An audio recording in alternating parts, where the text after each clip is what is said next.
Сегодня суббота, а значит, в большом доме у Батрудина все семейство собирается на посиделке за обеденным столом. Уже пришли 2 из 6 сыновей, 1 из 2 сестер, невестка с внуком и племянник, у которого есть еще 5 братьев.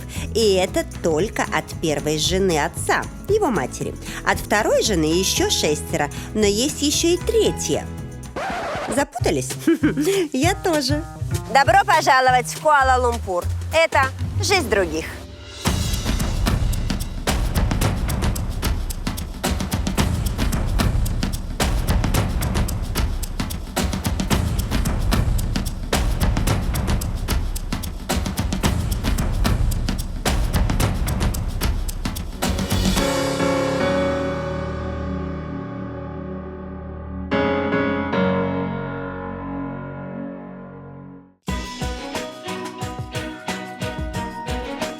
Что мы знаем про Куала-Лумпур? Ну, кроме его главной достопримечательности, 2. Вот 1 и вот 2. И то очень относительно, потому что они туристические. Каждый человек, который приезжает сюда, должен их увидеть. А какова же настоящая, реальная жизнь в Куала-Лумпуре, где люди рождаются, влюбляются и стареют? Мы сегодня это и узнаем. Если бы я родилась в Куала-Лумпуре, то, возможно, родилась бы в семье Йорка и Дафни. Сидела бы дома в огромной квартире, воспитывала 2 маленьких детей, увлекалась китайской народной медициной и варила супы с птичьими гнездами. А может, я была бы 2-й женой Суна, торговца дурианом. Он бы со мной жил по вторникам, четвергам и субботам. Делил бы семейный бюджет на 2 семьи, и я бы даже не знала, сколько он зарабатывает.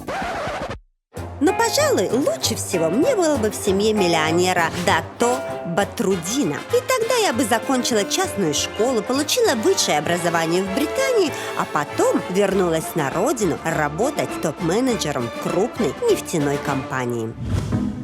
В таком случае я бы появилась на свет в элитной частной клинике с высокими ценами и обслуживанием уровня 5-звездочного отеля. Однако большинство малазийцев рождаются в простых государственных больницах, как эта.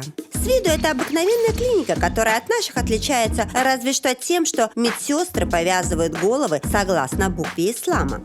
За роды здесь платят, но значительно меньше, чем они стоят. Дело в том, что основную часть расходов покрывает государство. Если средняя цена для роженицы 4000 рингит, то пациент платит только 400. А квалификация местных врачей котируется даже в самых развитых странах.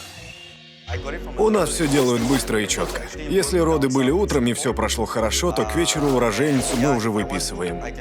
Беременность – это же не болезнь. Поэтому и есть можно все, в том числе и острую пищу. В этой больнице я рожала 1-го ребенка. Все было отлично. Я осталась довольна, и 2-го тоже буду рожать здесь. А вообще планирую еще 5. Такое количество детей для средней малазийской семьи – это норма. Поэтому даже странно, что найти подходящий детский сад в этой стране не так-то просто. В Малайзии практически нет государственных детских садов. Все они частные. И находятся они в самых неожиданных местах. Вот так вот идешь, непонятные какие-то склады, съемные квартиры. Вот так какая-то дверь. Думаешь, что это такое? А это, да, правильно, детский сад. Идем посмотрим. Малазийские мамы подолгу сидят со своими чадами и раньше 2 лет в садике детей не отдают. Так как все детсады частные, соответственно, они и платные. Стоимость зависит от уровня и образования воспитателей. Например, это считается хорошим. За него родители отдают 2000 рингит в месяц. Сюда ходит 50 детей, которые по возрасту делятся на 6 групп. При этом на каждого воспитателя приходится от 7 до 20 малышей. Малайцы исповедуют ислам, поэтому кроме уроков математики, письма и стрельбы из лука есть еще и уроки религиоведения. С этим связана и специфическая форма. С 2,5 лет дети идут в садик. Из 4 у них вот такая обязательная форма. Видите, вот зеленый верх и оранжевый низ, такое длинное платье. А косынку надевать можно по желанию. Главное, чтобы ее не снимали, правда? Да? Ну вот, видишь, согласна. И ты тоже. Мальчики, видите, в шапочках, а девочки в косыночках. Форму для детей родители покупают сами, а также отдельно оплачивают питание. В меню здесь привычная азиатская пища. Ланган, карамболь, манго, дракон – это только завтрак в детском саду, так сказать. Но есть и более традиционная еда для детей – это рисовая каша на воде с овощами и сладенькие какие-то пирожочки и салат какой-то такой непонятный. Ну вот и все. То есть манго с драконом – мои любимые фрукты. И, в общем, прямо здесь готовят, и прямо тут вот и детям дают. Представляете, вот прямо не отходя от кассы, так сказать. И вне зависимости от того, какого уровня детский сад, в качестве продуктов можно быть уверенным. Каждый частный детский сад проходит аттестацию государства. Пока не получишь сертификата от министра образования, работать не будешь. Все воспитатели имеют специальное образование, а значит, знают, как правильно подготовить ребенка к школе, которую здесь отдают, когда исполнится 6 лет. Так как Малайзия – это многонациональная страна, то и школы тут разные. Китайская, малайская, индийская, и все они государственные. Ну, в садике мы были в малайском, а в школу пойдем в индийскую. И не просто индийскую, а такую, что находится прямо на территории самого знаменитого индуистского храма за пределами Индии. Однако на учебу это никак не влияет. Все здесь устроено, как и в любой другой малайзийской школе. Такие же широкие коридоры, по которым нельзя бегать, такие же пластиковые парты, на которых нельзя рисовать, и такая же школьная форма, которую нельзя забывать. Кстати, это не единственная вещь, без которой на уроки попросту не пустят. Обязательным атрибутом, что должны дети взять с собой в школу, это бутылка воды, потому что очень жарко. И, в общем, нужно, собираясь в школу, не забыть пенал, спортивную форму, голову и бутылку воды. Такое условие ввели из-за жаркой погоды, которая стоит здесь круглый год. Школьники приходят в 7 утра и посещают 8 уроков по полчаса с короткими переменами. Кроме того, вы наверняка заметили, что индийские школьники кардинально отличаются от маленьких малазийцев из детского сада. Соответственно, в какую бы школу ни пошел ребенок, его образование будет равно таким же, как и у остальных. У нас в школе могут учиться не только индийцы, но и малайцы и китайцы. Малайзия – это страна 3 культур и 3 народов. Мы с самого детства учимся жить вместе, учиться вместе и работать вместе. А у меня отец вообще с островов Фиджи. Но я туда не поеду, потому что мне надо на уроки. Родителям школа обходится всего 40 рингит в месяц. Все остальное оплачивает государство. Но за обеды, канцелярию, форму приходится платить отдельно. Государство неплохо заботится и о учителях. В среднем они получают достойную по местным меркам зарплату 5000 рингит. Поэтому тщательно следят, чтобы учеников ничего не отвлекало от учебы. Как и во всех школах мира, тут тоже у детей в школах забирают телефон и не разрешают ими пользоваться. Но есть выход у учеников, потому что тут стоят автоматы телефонные. Просто бросаешь монеточку, надеюсь, сюда, да? Набираешь номер.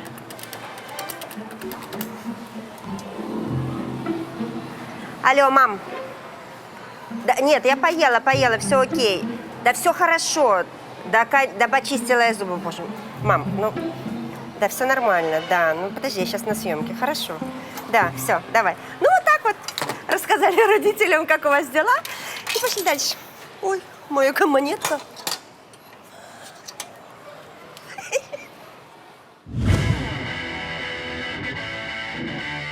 И так как бесплатного высшего образования в Малайзии не существует, большинство местных сразу идет работать. Но те, кто может себе позволить платить в среднем 40 тысяч рингит за курс, идут в университет, а точнее едут. Обычно для того, чтобы учиться в университете, нужно приехать в большой город. А тут, в Малайзии, наоборот. Из него нужно уехать.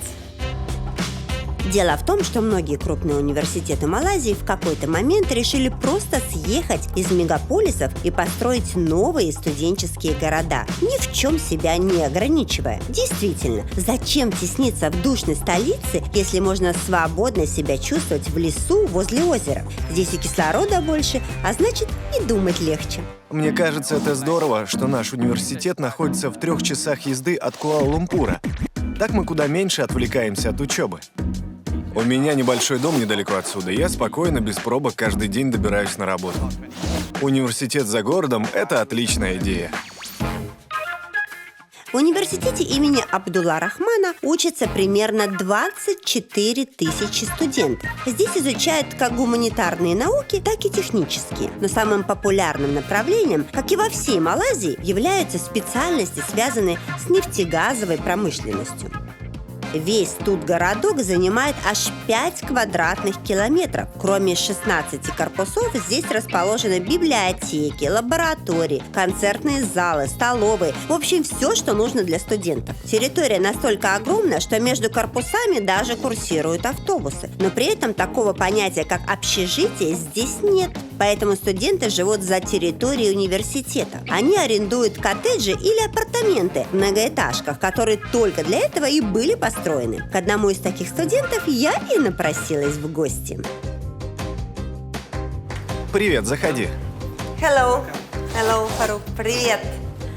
Ой, слушай, ну я тебе хочу сказать, что шикарные апартаменты для студентов. Спасибо, спасибо. А сколько вас тут человек живет? Сейчас нас только 2. А мебель это ваша или была здесь? Да, она уже была в квартире. То есть это все. Представляете, сдаются комнаты для студентов полностью вот с такой мебелью. А там ваша спальня, вы там спите, да? Ничего особенного, все просто и скромно. 2 аккуратные кровати, стол и простенькая тумбочка. Вот и вся спальня. Слушай, а скажи мне, а вас тут живет 2 человека, а сколько стоит? 1500 рингит в месяц. Так как мы живем вдвоем, то делим на 2. Но вообще квартира рассчитана на 5. Финансово тут выгодно жить с друзьями, но лучше жить одному или вдвоем. Слушай, ну прекрасно. А что это такое? У вас нельзя домашних животных сюда приводить, да? К сожалению, любые животные запрещены совсем. Вечеринки вы можете устраивать у себя в комнате, в квартире? Вечеринки устраивать можно, но шуметь нельзя. А вообще, на 1 этаже у нас есть специальная комната для вечеринок. Но там тоже громко нельзя. Серьезно? Слушай, вот это интересно. Мне хочется посмотреть на вечеринку, которая проходит тихо. Это как это? Местные так серьезно относятся к учебе неспроста. Попасть на хорошую работу после университета повезет только лучшим из студентов. В стране, где бюджет зависит в первую очередь от нефтегазовой промышленности, престижной является любая профессия, связанная с этой отраслью. Я учусь на инженера на факультете нефтегазовой промышленности. Если честно, то я не уверен, что получится найти хорошую работу после окончания университета. Даже на простую должность стажера беру только лучших студентов на потоке. Но мне все равно нравится эта профессия. Я еще со школы интересовался производством пластика, синтетических материалов и вообще химией нефтяных продуктов. Практически все небоскребы, которыми буквально усеян центр Куала-Лумпура, отданы в аренду под офисы нефтегазовых корпораций. Да что там говорить, даже главная достопримечательность города, башня Петронас, названа именем самой крупной нефтяной компании Малайзии. Каждый второй в Малайзии хочет работать в нефтяной корпорации, поэтому устроиться крайне сложно. Но если тебя таки взяли, то даже неопытным студентам могут дать зарплату в 6000 рингит. А менеджер среднего звена будет получать все 20 000. Что за эти деньги можно себе позволить, я решила посмотреть лично, наведавшись в гости к Йорку и его жене Дафни. Вот это потрясающе. Я хочу сказать, поднимаешься так на 18-й этаж и попадаешь, понимаешь, вот это подъезд. Вот это подъезд. Я в шоке. Знаешь, такое ощущение, что это просто заборы и калитки, каждая калитка в свой дом. А это, мои друзья, квартира. В одну из них идем. Познакомившись с семьей Ли, я решила познакомиться и с их апартаментами, которые по меркам Куала-Лумпура можно назвать среднестатистическими. Ребята, вот это я понимаю. Посмотрите, та-дам, та-дам. Ну, классная терраса, подумали сейчас вы. Думаете, А это, мои друзья, обыкновенный балкон. Вот тут сушится белье, постирали, просто вот тут выходят, что-то пьют кофе. А еще здесь 5 комнат и 2 этажа общей площадью 200 квадратных метров. А тут еще и на второй этаж есть. Вот такая калитка у моих собак, кстати. Подожди, у меня было по-другому как-то. Так. А, нет, сейчас, подожди, она, хозяйка смотрит некрасиво. Так, подожди, ну как, открывайся. О. Блин. О. Вроде даже не сломала, господи. Видишь, как от детей тоже закрываются. Комната. О, детская. Или это спальня для родителей, и сразу тут детская кроватка. Ага. Так начинаются все фильмы ужасов. Но не у нас. Идем дальше. А это комната прекрасной Шармэнь, чтобы вы понимали, да? Но пока она тут одна хозяйка, видите, и у нее тут одна ванна. Идем, Сереж, идем покажем. Идем, Шармэнь, идем покажем все, что у тебя тут есть. Вот это ее комната, потом вот это вот ее ванна. А когда братик подрастет, иди сюда. Он будет жить вот в этой комнате, видишь? И у брата с сестрой будет одна ванна на двоих. По-братски, так сказать. Ну здорово, видите, как прекрасно. Господи, Шармэнь, это твоя комната? Вот это да! Я всю жизнь мечтала про такую комнату. Ты не понимаешь, как тебе повезло. Ой, это спят твои куклы, боже мой. Ой, какой страшненький человечек. Я бы мечтала тоже в детстве про такого. Ну что, ребят, вы, конечно, меня извините. У нас чаепитие. Давай, Шармэнь, садись. Ну что, моя дорогая? О, ребенок сам чокнулся, заметьте. Я не хотела. Ну что, давай? Ну, с детскими вопросами мы уже разобрались. Теперь пришло время спуститься к родителям и задать вопросы взрослым. Уж очень интересно, сколько же все это дело стоит. Слушайте, у вас очень красивый дом. Прямо большой, просторный. Это ваш? Мы арендуем эту квартиру. И сколько стоит аренда таких апартаментов? 3500 рингит в месяц. Ну, это шикарные апартаменты за такие деньги. А вы оба работаете? Вы тоже работаете? Нет, не работаю. Занимаюсь только домашним хозяйством и детьми. То есть сейчас вы живете, получается, на зарплату мужа. Правильно я так понимаю? Вся семья. Да, именно так. А кто у вас в семье главный тогда? Я думаю, что босс у нас Даф. Все-таки, да? Все-таки жена босс. Зарплату, то есть, получаешь и сразу жене отдаешь? Ну нет, она босс, но не настолько. А как? А как? Вот хорошо, вот надо купить продукты, надо заплатить за коммунальные услуги. Кто этим занимается? Дафни, с помощью моей кредитной карты. Я все оплачиваю кредиткой мужа. Это же очень опасно, отдавать свою карточку банковскую. А сколько стоят коммунальные услуги в вашей квартире? На электричество и воду уходит где-то 400 рингит в месяц. Плюс еще 300 на интернет и остальные коммуникации. Скажи мне, ты вот уделяешь себе время, вот как женщина? Вот чем малазийские женщины вот могут побаловать себя? Раз в неделю я хожу в салон. Делаю маникюр, педикюр. А у тебя есть какой-то вот свой секрет, как ты ухаживаешь за лицом? У тебя вот шикарная кожа. Вот скажи, что малазийские женщины делают вот такое, чего не делают остальные? Вот какая-то, может, маска или крем у тебя? Все просто. Я ем птичьи гнезда. Могу показать, они у меня есть. Это какое-то печенье? Нет, это делают маленькие пещерные птички. Они с помощью слюны вьют эти гнезда. Это очень полезно. Я делаю из них суп и ем. Да-да, в ней содержится огромное количество коллагена и протеина. Это продается в магазинах? Да. Да, это можно купить в любом магазине китайской народной медицины. Итак, дорогие мои, открывается новая рубрика «Стань красивой, как малазийская красавица». Как вы уже догадались, я не могу не разобраться в этой теме поподробнее. Ну, ладно бы речь шла просто о косметике, но здесь, извините меня, птичьи гнезда. И это не просто единичный случай. Для подобных косметических средств существуют целые магазины. Меня всегда восхищало, как азиатские женщины ухаживают за своим телом, кожей, лицом. И, конечно, после гостей у Дафни я, так сказать, вдохновилась всем вот этим вот, что они там употребляют для того, чтобы быть красивой, что зашла в магазин, господи. Может быть, куплю что-то, посмотрим, идем.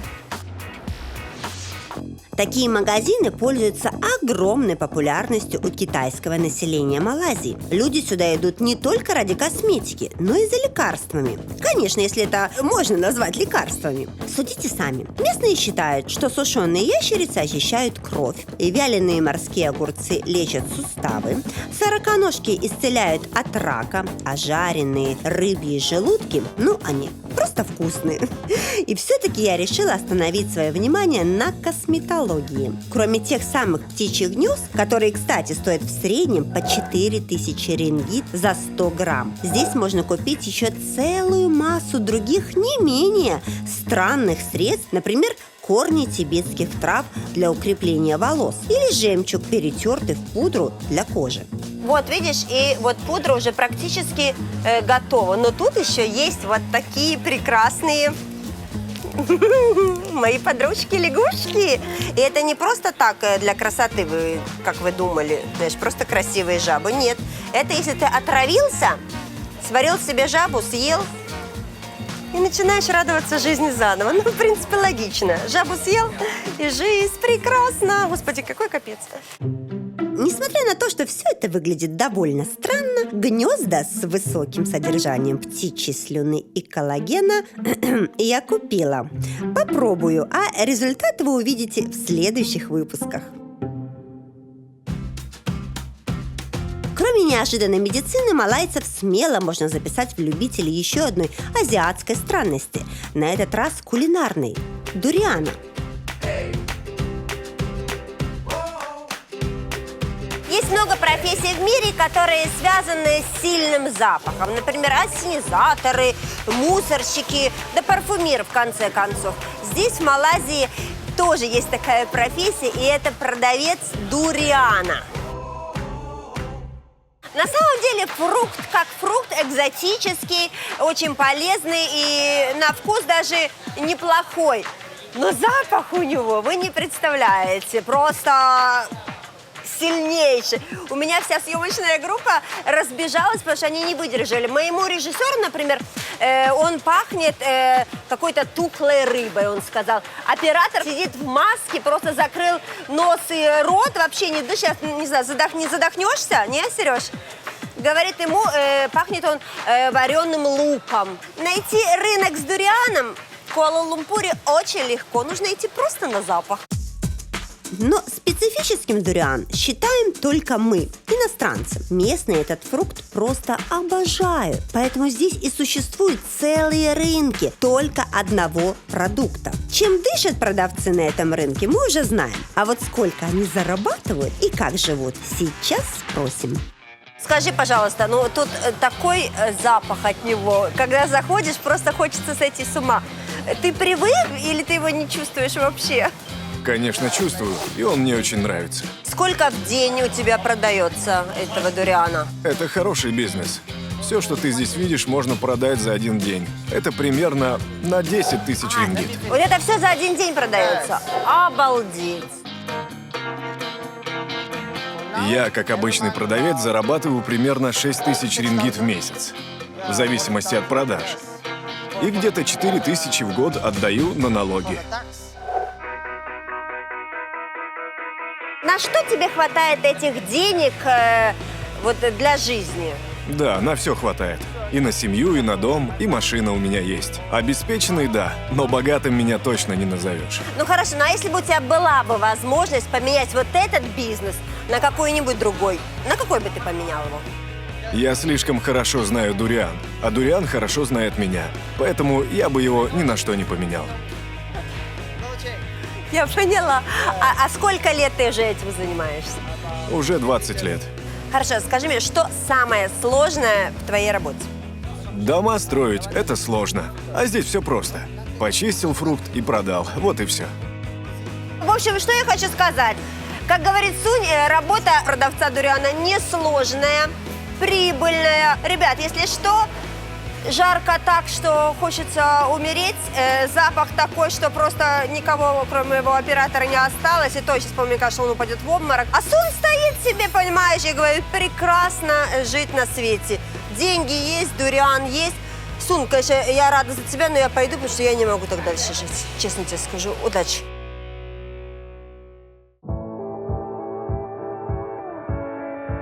Как работают и как живут обычные малазийцы, мы уже посмотрели. А вот где обитают богатые люди, я вам сейчас покажу. Этот большой дом в престижном районе принадлежит Дато Батрудину. Причем Дато – это не имя, а звание. Что-то вроде лорда или графа. Мистер Батрудин – миллионер. У него крупный бизнес в сфере полиграфии и несколько благотворительных организаций. И несмотря на то, что его семья может себе позволить несколько таких домов, как этот, все взрослые дети, которые еще не женились, живут здесь вместе с родителями.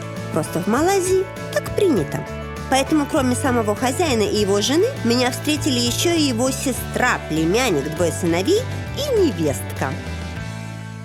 Мне интересно, я так понимаю, что это не вся ваша семья. Кого еще не хватает тут? У меня еще 4 детей, которые здесь живут тоже. Но они сегодня на работе. Прям какая-то Санта-Барбара, а не семья. Столько всех, тут много. А у вас тоже много детей? У меня 7, 6 мальчиков и 1 девочка. Ей повезло среди братьев. А ваш муж где? Мы в разводе. Скажите, а как тут проходят разводы в Малайзии? То есть как делится имущество? Дети, как правило, остаются с матерью, а по имуществу и алиментам все решает суд, в зависимости от ситуации. Ведь может быть еще и 2-я жена. А в Малайзии разрешено многоженство? Конечно, разрешено, как и везде, где живут по законам ислама. А если мужчина может себе это позволить в финансовом плане? А как тогда, ну вот, с первой женой вот дружить? То есть, например, здравствуйте, я буду 2-й женой. И живут они вместе с первой женой или отдельно? Отдельно. Отдельно живут, да? А муж как живет? Он живет то в одном доме, то в другом? И именно так, по расписанию. Например, 3 дня в одном доме, 3 в другом. Ой, как интересно, слушай, то есть это так, звонишь, дорогой, ты где? А я у своей первой жены. Ну хорошо, тогда вам хорошо провести день, завтра жду. Приготовила тебе там вкусный ужин. Хорошо, дорогая, буду, да? Так это, как это происходит? То есть это вообще нормальная, вещь, правильно? Абсолютно нормальная. Конечно, так живут не все. Каждый решает для себя сам, как ему больше нравится. Лично я не хочу 2-ю жену. Просто потому, что это очень сложно оставаться в равной степени честным с обеими. Постоянно нужно искать компромиссы и разрываться на 2 дома. Я ведь и сам в такой семье вырос, поэтому знаю, о чем говорю. А как муж распределяет в семье, где есть несколько жен, сколько кому дать денег? Если он кому-то даст больше, а кому-то меньше? Или, или должен давать всем поровну? Мужчина сам решает, кому и сколько нужно давать. Оценивает ситуацию в семье у одной жены и в семье 2-й, а потом решает, как распределить деньги. А скажи, а вот ты бы хотела быть чьей-то 2-й женой?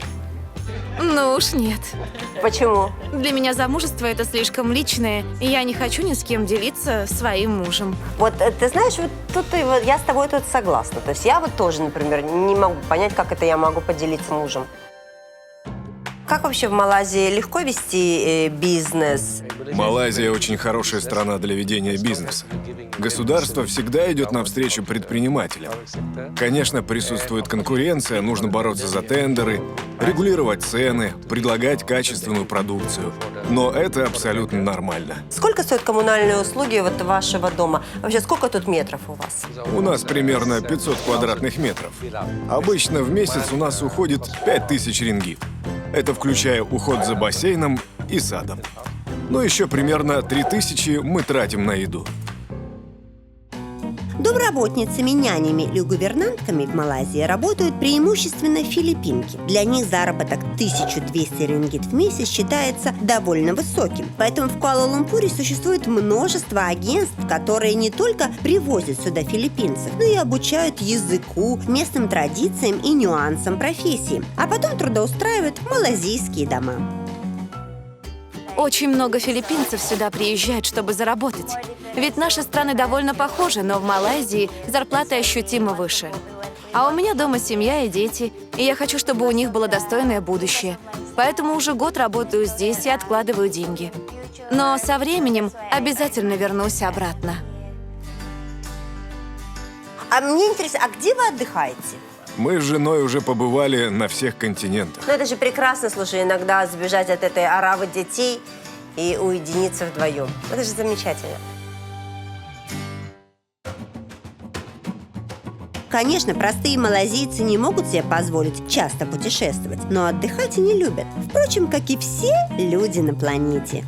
Местные жители на выходные не едут на пляжи и не идут в парки. Они идут все в торговые развлекательные центры. И тут проводят целые выходные с детьми, с родственниками, с друзьями. Тут просто какой-то дурдом, честно говоря, абсолютно все.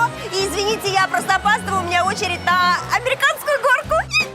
Забавно, но именно по этой причине в будние дни пробок в центре Куала-Лумпура несравнимо меньше, чем в выходные. Именно на уикенд местные массово выбираются в какой-нибудь из торговых центров столицы. Такой, казалось бы, банальный досуг популярен, потому что на улице адски жарко, просто всегда. На рыбалку ты не пойдешь, потому что на улице плюс 40. На пляже долго не поваляешься, потому что на улице плюс 40. В футбол долго не поиграешь. Ну, вы понимаете, почему. По этой причине любимой вещью малазийцев смело можно назвать кондиционеры. В любом помещении они безостановочно работают круглые сутки, а в машинах дуют так, будто едешь в кабриолете. Потому при постройке любого торгового центра первым делом думают, сколько понадобится кондиционеров, чтобы его охладить, а уже потом, как построить его максимально огромным, чтобы внутри поместилось как можно больше разного рода развлечений, от игровых автоматов до американских горок. Ведь нормальный малазиец будет отдыхать здесь целый день напролет, а когда придет время возвращаться домой, он быстро перебежит через душную улицу и прыгнет в прохладное такси. Кстати, такси – это самый популярный общественный транспорт в Куала-Лумпуре. Таксистов здесь как грибов после сезона дождей, а они как никто знают о жизни все. Ты только вопрос задай, затараторят так, что и 5 малазийских рингит не вставишь. Мухаммед, а давно работаешь в такси? Уже 6 лет. Последнее время выживаем, знаете. Появились эти приложения всякие, с ними тяжело конкурировать. А у меня жена, 3 детей, понимаете? А я с 6 вечера до самого утра работаю. Машина в кредите. За нее надо 1500 рингит в месяц отдавать. А еще плюс бензин, штрафы и все такое. А сколько ты получаешь в месяц или в неделю? Примерно 3000 рингит в месяц получается. А жизнь в Куала-Лумпуре, знаете, дорогая. Надо как минимум 5000 зарабатывать. Еще и за машину платить. Она как бы моя, но в кредите. Я каждый месяц за нее 1500 должен. Я уже говорил. И комиссии, штрафы, за все платить. Платить, за все платить. Если не заплатил, то приостановят лицензию и все. Не сможешь работать. Так что плати. Только цены на бензин радуют. 200 рингит за литр. За следующие 15 секунд я узнала, что, несмотря на дешевый бензин, для автомобилистов существует множество мелких сборов и штрафов. Например, за владение машины малазиец заплатит налог примерно 1000 рингит в год. Кроме того, практически все дороги здесь платные. Следовательно, на проезд по городским улицам водитель потратит около 20 рингит в день. Если захочет купить импортное авто, то выложит в 2 раза дороже, чем за машину местного производителя. Поэтому большинство предпочитает локальные марки. И несмотря на то, что все их технологии куплены у крупных мировых брендов, многие детали меняют на более дешевые. У нас вот таксисты всегда знают, что нужно сделать, чтобы в стране было хорошо. Вот ты знаешь, что нужно сделать в вашей стране, чтобы все у вас было хорошо? Кто вам сказал, что у нас плохо? Все у нас отлично, не надо ничего менять. То есть, серьезно, у вас все так хорошо? Боже мой, какие вы счастливые люди.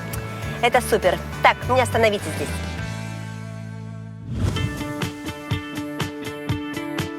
Вам может показаться, что нет ничего необычного в том, что у таксиста автомобиль в кредите. Но оказывается, кредит для малазийцев – это отдельная тема. Найти местного жителя, у которого вообще нет какой-то мелкой рассрочки или займа, практически невозможно. Например, вот Абдул, у него топовый смартфон в кредит. А это Ибрагим за рулем новенького авто, за которое каждый месяц отдает треть своей зарплаты. А вот Аиша взяла квартиру в ипотеку на 40 лет, поэтому платит копейки и может себе позволить еще один кредит на бытовую технику. Я обычный инженер, и для моей профессии средняя зарплата варьируется примерно от 3 до 5 тысяч рингит. В принципе, этого вполне достаточно для того, чтобы нормально прожить в Куала-Лумпуре и прокормить семью. Но если вы хотите купить что-то существенное, то без кредита никак не обойтись. Поэтому многие здесь активно используют услуги банков. У меня у самого несколько займов. Конечно, рассчитать затраты могут далеко не все, и частным явлением для малазийцев является банкротство. Однако местные к такой проблеме относятся легко. И если банк у них что-то конфисковал за долги, то они спокойно живут дальше, просто теперь с плохой кредитной историей. Малайзия, пожалуй, самая отдыхающая страна в мире. И все благодаря тем самым 3 национальностям, которые здесь живут: малайцам, китайцам и индийцам. У всех у них разные культуры, а значит и праздники разные. И самое интересное, что все они считаются официальными выходными. Здесь даже Новый год 4 раза в год, простите за тавтологию. 3 национальных и 1 международный, тот, который 1 января. Ну а когда люди стареют, то так же, как и везде, идут на пенсию. И тогда им даже в промежутках между праздниками не надо работать. В Малайзии женщины выходят на пенсию в 55 лет, а мужчины в 65. И если они не работали в госструктуре, то государство им пенсию платить не будет. Мне очень интересно, как же тогда они выживают на пенсии. Сейчас узнаем. Идем.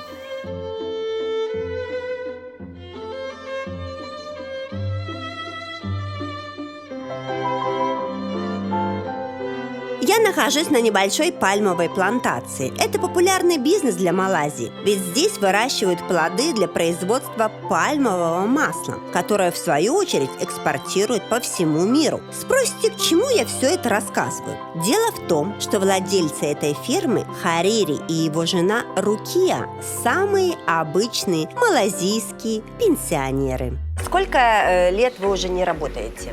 Я ушел на пенсию еще в 2005 году. Как изменилась ваша жизнь, когда вы вышли на пенсию? Очень изменилось. Ведь я поменял офис на ферму. Это 2 разные жизни. Слушай, ну так прекрасно. Хорошо, и когда вы выходите на пенсию, то есть какая у вас получается пенсия? В моем случае компания выплатила одноразовый платеж. Это было примерно 800 тысяч рингит. То есть, подождите, в 2005-м это были огромные деньги. И как вы сейчас до сих пор живете на эти деньги? Большую часть я вложил в развитие этой фермы. И сейчас я уже вышел примерно на ту же прибыль, которую зарабатывал до пенсии. Ферма нам приносит примерно 120 тысяч рингит в год. Кроме того, в Малайзии все пенсионеры полностью освобождены от уплаты налогов. Я думаю, что вы не типичные пенсионеры Малайзии. То есть есть люди, которые, наверное, получают меньше. И как они живут тогда? У вас же, наверное, есть друзья какие-то? Одноразовые выплаты получают обычно люди, которые работали на частные компании. Размер зависит от последней должности и стажа работы. Я работал в нефтяной корпорации, поэтому и получил хорошие деньги. Но, например, государственным служащим, медикам и учителям платят от 2000 рингит каждый месяц до конца жизни. А вы когда ушли на пенсию? Я ушла в 45. И вы тоже получили какую-то выплату на работе? Да, мне выплатили всего 120 тысяч рингит. так как я была секретаршей и ушла раньше положенного срока.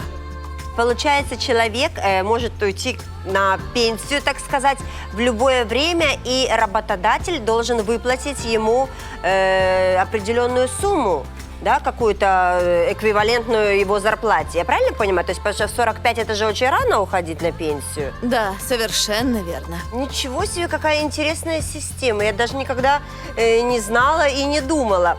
Но пенсионеры, когда уходят, даже имея хорошую выплату, они, получается, должны все равно работать. Совсем нет. Большинство предпочитает просто отдыхать и ничем не заниматься. Вот коротко и ясно я хочу понять, на пенсии круче, чем до нее, когда вы работали, или нет? О, да, однозначно лучше.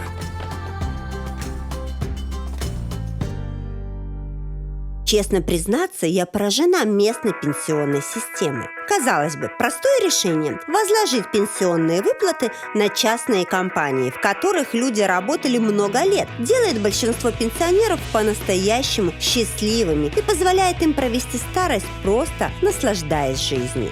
Теперь я понимаю, что такое родиться в Малайзии. Это постоянно что-то праздновать, но работать, не покладая рук. Это торговать на рынке, но обожать свою работу. Это всю жизнь просидеть под кондиционером, а на старости сидеть под пальмами, практически не возвращаясь в дом.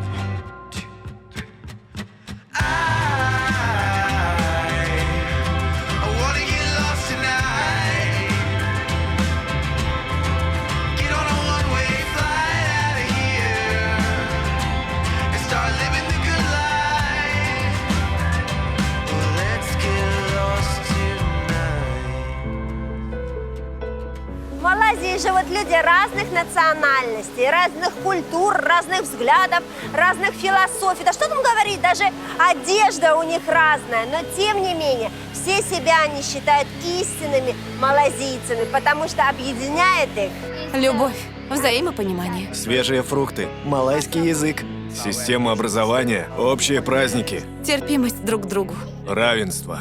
в который раз убеждаюсь. Пусть мы все разные, но все мы, люди, хотим одного и того же.